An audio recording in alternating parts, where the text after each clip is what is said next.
Welcome to A Leader's Journey, the podcast for leaders who deeply believe there is a better way to lead and desire to create their unique journey towards becoming a legacy leader. I'm your host, Shannon Hammond. Over the last 20 years as a corporate leader and leadership performance coach, I've learned that many leaders believe there is a predefined path they have to follow and struggle leaning into their unique gifts that will create lasting impact and fulfillment. They end up feeling stuck, unhappy, and unfulfilled in the day-to-day of their role, and are challenged with why, since they have experienced success in their career and in life. I'm here to help leaders think through their leadership journey, learn how to ask themselves better questions, and learn the formula to create their leadership journey by design. If you are ready to design your unique leadership journey, lead with confidence, and love the teams you lead, then you are in the right place. Let's do this.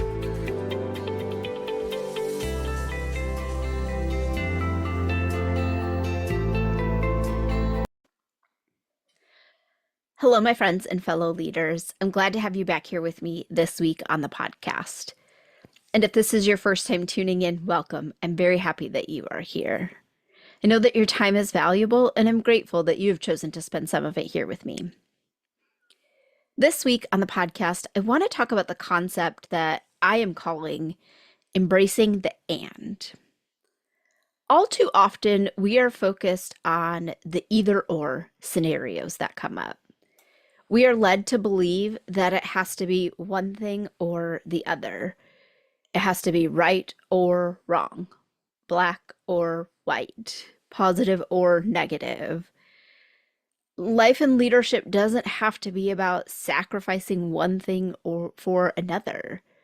Now, we do need to make sacrifices, meaning that we may have to let go of old beliefs, habits that don't serve us or our future desires, and thoughts that don't align with who we desire to be.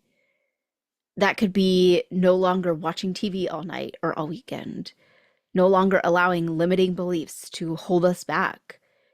You may have to get up earlier in the morning to get your workout in before you start your day. No longer choosing foods that don't give you energy. Saying no to hanging out with friends that don't lift you up. Whatever that is for you. What we don't have to sacrifice, though, are the natural polarities that exist that allow us to be our best selves and to serve others. So I want to share with you a couple examples that I have found that are common for leaders to experience for themselves and within their team. So I have three common situations that traditionally would be framed with an either or, and I'm going to reframe them for you, and I'm going to add in and, because I believe that both of these situations can exist at the same time in sync with each other. It doesn't have to be one or the other or this or that.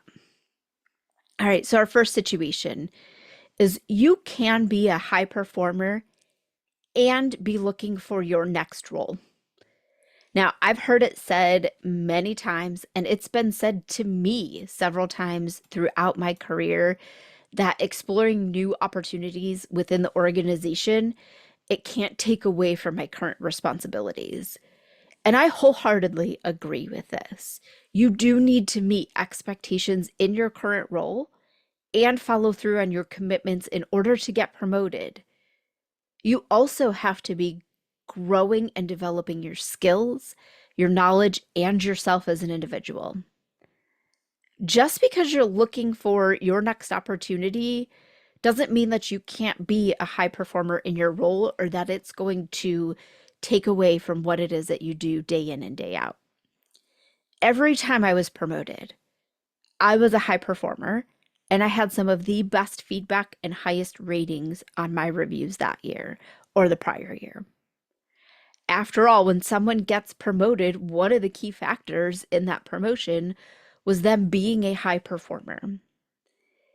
An employee looking to grow and having aspirations to move beyond their current role should be seen as a positive for the team, the organization, and that individual. It costs an organization significantly more money to hire from the outside than it does to promote from within. And if an employee is in a position to start looking for their next role, you must have faith and trust in them that they will not let their current responsibilities lag. As a leader, this is also where you do need to set expectations and boundaries around what those development activities could look like, and be candid to share timely feedback if what the individual is working on is taking away from their ability to perform their role. I've had to have that conversation before. And while I never want to take away from someone pursuing their future, I do have an obligation as their leader to let them know if they are falling short of the expectations in their role. After all, that's one thing that is going to hold them back from getting promoted.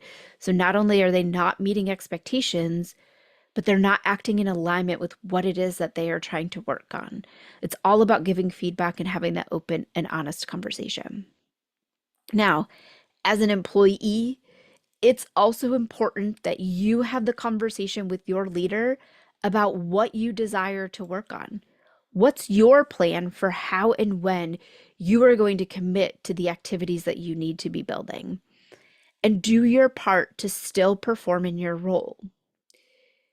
In the overwhelming majority of situations, the activity an individual is going to work on for their development is going to benefit the organization, and the employee having that conversation with the leader and the leader having that conversation with the employee is what makes that work.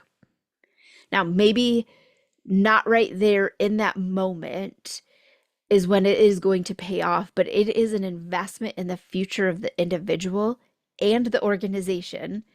And that is where the benefits come in. When you invest in the future of your team, the long-term payoff is significantly greater than the short-term commitment to a particular activity that they are doing. All right, the second situation. You can be a strong, powerful leader and be vulnerable about your challenges and feelings.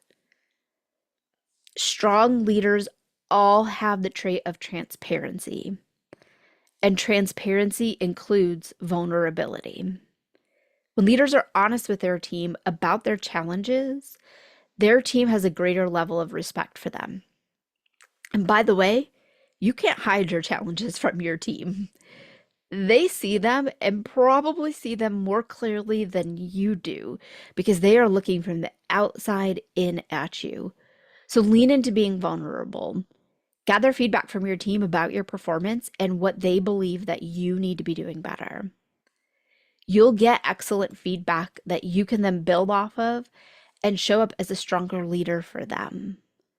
They'll also respect you and see you as a stronger leader as a result because you're demonstrating that you value their opinion, their thoughts, and what it is that they are seeing. This will also give you the opportunity to lean into the strengths of your team.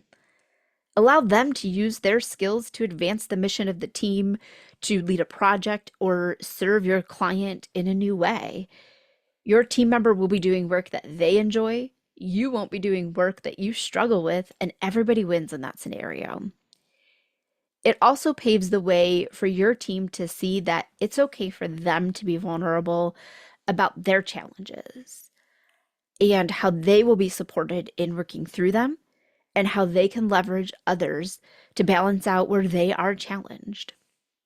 How you show up as a leader isn't just about you. It's also about the other people that are in your sphere of influence. All right, the last scenario that I want to share with you is you can have empathy for your team and not let it bring down your energy. This is a tough one. And I say that having had many personal experiences for myself. And sometimes it's hard to believe that this can be an and situation, but it is possible. Your team is going to go through hard things. They are human just like you, and hard things in life happen. They are going to get turned down for promotions. They're going to have challenges with their family. They're going to lose a loved one, and many other things that are going to come up. As a leader, you need to have empathy. Your team needs to know that you care about them. Empathy is a strength. Having empathy doesn't mean you have to carry the weight of what they are going through. You have your own weights you need to carry, and they need to carry theirs. Now, that doesn't mean that you don't care or that you won't have a hard day for what it is that they are going through, but it shouldn't be a series of days or something that zaps your energy for an extended period of time. Work through it how it is that you need to. Be there for your team, and don't forget that you have a family and other team members that need you to be at your best. For me, I like to go for a walk, listen to a meditation, take some time to journal and get my thoughts out of my head and down on paper, and or step away from the situation for a few moments. Find what works for you. You can support your team member without carrying the weight of their emotions. You don't have to hold on to emotions. I've had some tragic things happen in my team over the years. It's hard, and my heart aches for what they are going through. I'm there to support them in any way that they need. But I'm not carrying their pain and emotions, though. It's not my pain, and I don't say that from a mean or a cold-hearted place. It's just reality. And for me, it feels very disrespectful to their feelings for me to act like I feel the same way they do. It's not mine, it's theirs. I also have my own things that are going on in life, personally and professionally, that come with their own set of feelings and emotions. No one is going to carry those for me. They are all mine and mine to carry. And while I believe I'm a pretty strong, resilient human, it's not possible for me to carry it all for everyone. I'll weigh myself down, and then I'm not showing up at my best in a time when my team member and the rest of my team probably needs their leader the most. Now, I could share even more of these situations with you, and maybe I'll tackle more in a future episode. I'm curious, though, what comes up for you? What situations have you faced that presented or felt like they were an either-or situation that you want to shift and move that towards an and? Let's discuss them, and let's work through them together as a community. The more we all focus on embracing the and, the lighter and more energized we will feel, and we'll be bringing our best self forward on a regular basis. So jump into my exclusive leadership community on Facebook. You can find a link for that down in the show notes, and let me know what your thoughts are around embracing the and. I appreciate you tuning in this week and spending some of your time with me. I hope that you have found this episode valuable and that you start embracing your and. Until next time, my fellow leaders, lead with confidence and show up every day as the leader you desire to be. Thanks for listening to A Leader's Journey podcast. I hope you enjoyed this week's episode. If you're excited to learn more, be sure to subscribe to the podcast and tune in next week for another exciting leadership lesson. I'd love to help you level up your leadership, achieve the goals you desire, and design your unique leadership journey. So click the link in the show notes to schedule a free Level Up Your Leadership session. During this time, we will define where you are in several key areas of leadership, where you desire to be, and how you can level up your leadership. You don't need to do this alone, so let's chat today and get your journey started. Don't forget to connect with me on LinkedIn or in the A Leader's Journey community on Facebook, and share this episode with another leader so we can all learn and grow together. That's all for this episode, and I'll see you next week. Until then, lead with confidence, show up every day as the leader you are striving to be, and make the decision today to level up your leadership this year.